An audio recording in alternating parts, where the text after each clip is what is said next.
Hola de nuevo, vamos a continuar en este vídeo con el tema 3 y vamos a hablar de la elasticidad renta de la demanda.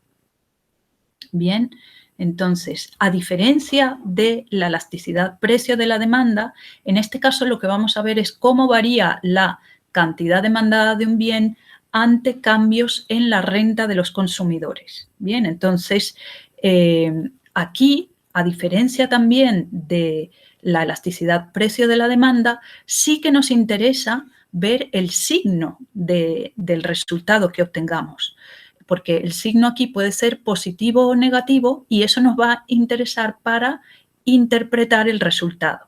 Bien, más adelante os voy a comentar cómo. Entonces, la podemos calcular bien sea con la fórmula de las variaciones porcentuales o bien sea con la fórmula del punto medio, ¿de acuerdo? Esta que tenéis aquí sería la elasticidad renta calculada a través de la fórmula de las variaciones porcentuales.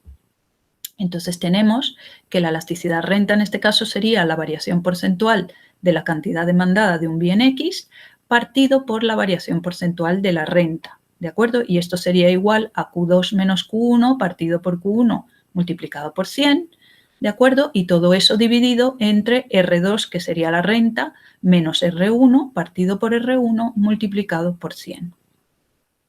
Bien, si lo calculamos, en este caso por la vía del punto medio, utilizaríamos la fórmula simplificada, ¿de acuerdo? Recordar que en el punto medio lo que estamos haciendo, a diferencia de la fórmula de las variaciones porcentuales, es que estamos viendo el cociente estamos viendo cómo varía la cantidad demandada de un bien partido por el promedio de la cantidad demandada, ¿de acuerdo? Y eso a su vez partido por la variación de la renta, digamos, por ejemplo, R2 menos R1, partido por el promedio de la variación de la renta, ¿no? O sea, es relativamente distinto. Aquí ya tenemos la fórmula reescrita de una forma más simplificada, ¿de acuerdo? Que sería la variación de Q, que esto es Q2 menos Q1, partido por la variación de R, que sería R2 menos R1, y eso multiplicado por R1 más R2, es decir, la renta en la situación 1 más la renta en la situación 2, dividido por Q1 más Q2. ¿Bien? Luego con el ejercicio se va a ver mejor todo esto, ¿bien? Pero esta es la fórmula para que la sepáis. Entonces, ese resultado me puede dar, como os dije antes, positivo o negativo. Bien, si me da negativo, es decir, si me da menor que 0, vamos a decir que ese bien es inferior, ¿de acuerdo? ¿Por qué? Porque ante un aumento de la renta, la cantidad demandada del bien va a disminuir y eso matemáticamente el resultado es que ese cociente, bien calculado por la fórmula del punto medio o bien calculado por la vía de las variaciones porcentuales, me va a dar negativo, ¿no? Entonces, esto sería en el caso de que la elasticidad renta dé menor que 0. Si la elasticidad renta, cuando la calculamos por cualquiera de las dos fórmulas anteriores, me da un resultado positivo entre 0 y 1, vamos a decir que el bien es normal. Y si me da un valor mayor que 1, vamos a decir que el bien es de lujo. ¿De acuerdo? Entonces, porque en ambos casos lo que quiere decir es que cuando aumenta la renta, ¿vale? La cantidad demandada del bien va a aumentar. Bien. Por ejemplo, algunos ejemplos de alimentos y su elasticidad renta. Alimentos 0,5 su elasticidad renta, electricidad 0,2, diamantes 3, coches de segunda mano -1.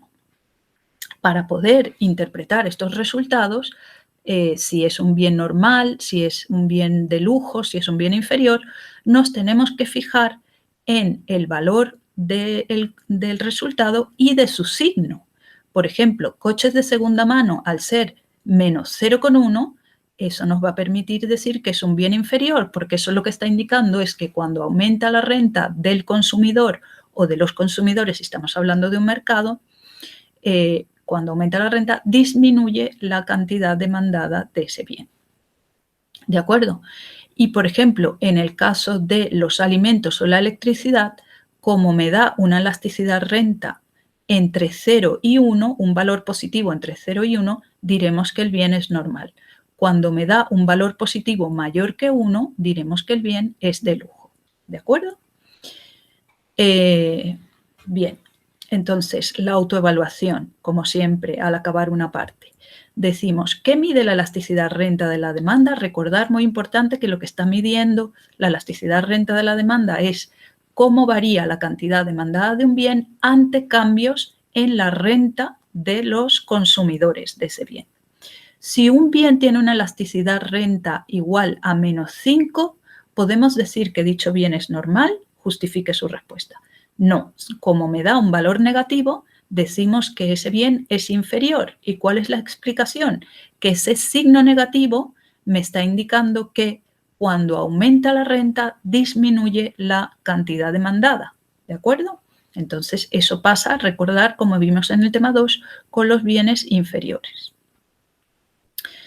Cuando la renta aumenta en un 1%, ¿en qué porcentaje aumenta o disminuye la cantidad demandada del bien? Con este resultado, ¿cómo lo interpreto? Si la renta aumenta en un 1%, la cantidad demandada de este bien disminuye en un 0,5%. Esto es lo que me está diciendo este signo negativo que tenemos allí. Bien, y ahora un ejercicio. En el año 2018, Ana cobraba 6.000 euros anuales por su trabajo de becaria. En el año 2019 acabó sus estudios, empezó a trabajar en un banco y su sueldo subió a 18.000 euros anuales. Su cantidad demandada de viajes pasó de un viaje al extranjero por año en el 2018 a 6 viajes al extranjero por año en el 2019. Con esta información se pide calcular la elasticidad renta de la demanda por la fórmula del punto medio e interpretar el resultado. Indicar qué tipo de bien son los viajes al extranjero para Ana. Bien, vamos allá. La elasticidad renta por la fórmula del punto medio. Sería, aplicamos la fórmula que vimos anteriormente y entonces sería aquí Q2 menos Q1 partido por la renta 2 menos la renta 1. Bien, y eso multiplicado por la renta 1 más la renta 2 dividido por la cantidad demandada 1 más la cantidad demandada 2. Bien, y eso me da 1,43. Al darme un valor positivo mayor que 1, vamos a decir que los viajes al extranjero son un bien de lujo para Ana. ¿De acuerdo?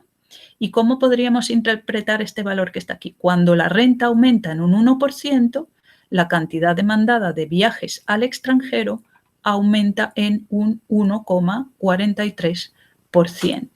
¿De acuerdo? Vamos a hacer un ejercicio más. El siguiente ejercicio sería: con la crisis económica, la demanda de los productos de marca blanca del supermercado Superluna ha aumentado un 30%, mientras que la renta de sus clientes ha disminuido un 10%. Se pide calcular la elasticidad renta de los productos de marca blanca y determinar qué tipo de bienes son dichos productos. Utilizar la fórmula de las variaciones porcentuales.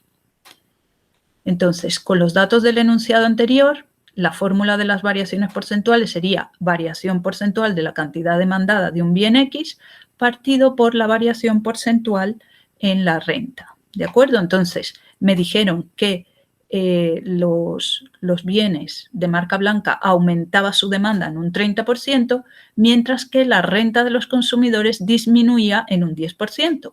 Y esto me va a dar igual a -3.